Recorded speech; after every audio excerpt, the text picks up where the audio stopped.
Ang Kabataan Express ay hatid sa inyo ng UNICEF.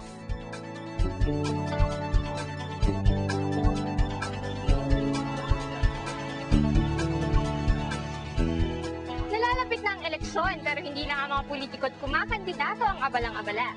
Sa ulat ng Davao Bureau, ipapakilala nila sa atin ang mga kabataang may say sa eleksyon.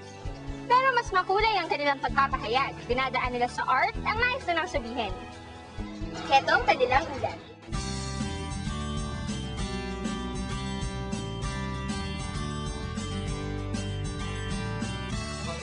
Ngayong papalapit na ang eleksyon, nakikilahok ang mga kabataan sa napakahalagang proseso na ito sa iba't ibang paraan. Dito sa Universidad ng Pilipinas sa Mindanao, nakilala ko ang isang kakaibang grupo ng mga kabataan, ang Pi Sigma Delta Confraternity. Isa itong kapatiran ng mga kabataang lalaki at babae, parang pinagsamang fraternity at sorority. Saturday na siya ang event na to. Bago mag-eleksyon ngayong taon, inorganisa nila ang Pintibak o Pinta Aktivista. Ang Pintibak ay isang poster at slogan making contest para sa mga kabataang may edad 12 hanggang 21 taong gulang. Yung activity na to, as a whole talaga, first is yung main purpose nito, yung to showcase the talents of youth dito sa Mindanao talaga. Then as a whole, sa whole na kabataan dito sa Pilipinas, makikita nila kung paano mag-express yung mga kabataan dito.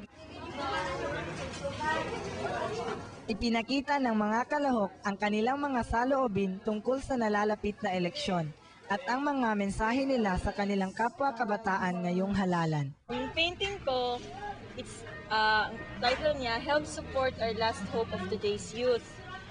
As you can see, may tree dito. So, yung tree nag-represents ng youth group natin today. Then, naka-plant or naka-stand siya dito sa Rocky Places. Itong Rocky Places, nag-represents to siya ng mga struggles na nagpo-pull down ng mga youth instead na ipaglaban nila yung responsibilities nila.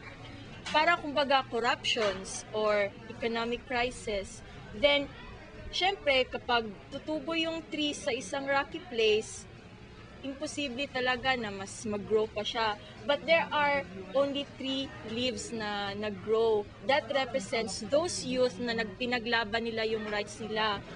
Then, these 2 men here represents us youth. Ano yung pwede nating maibigay this coming election? Dapat pag-isipan natin kung sino ang ating bobotohin kasi, 'di ba, alam naman natin sa politika, maraming pero I'm sure kahit naman maraming manloloko sa politika, nandun pa rin yung mga taong tapat sa kanilang prinsipyo para naman mapaglingkuran yung ating bayan. Ang ganitong klaseng gawain ay hindi lamang nakakatulong sa paghubog ng ating mga talento at pagkamalikhain.